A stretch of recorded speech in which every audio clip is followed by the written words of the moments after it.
Hello everyone! So gusto mo mukaon sa inyong cravings na spaghetti pero wala tay budget?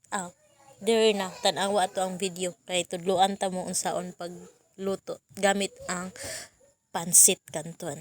So ato anang gilatan ang ato ang pansit canton din ha. Then nagluto na tag sauce para sa ato ang spaghetti. Charot. So ang naa din hira gid ato ang gigamit no, dili na gid ta magkuan palit-palit ta. Bitaw.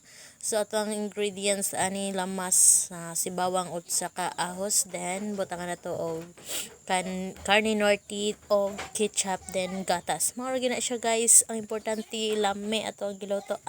Lami pa sa iya ha. Bitaw, charot lang. So gilaw na ako ang ketchup diha o ang condense.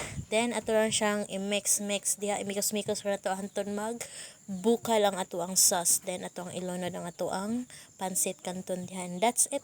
Naluto na to ang spaghetti instant pansit canton. Satisfied ang cravings dai. Ali na mo kay mangaon na ta og ako mga pag-umangkon hastang lipaya kay kuno nakakaon na sila sa ilahang cravings. That's it, bye bye.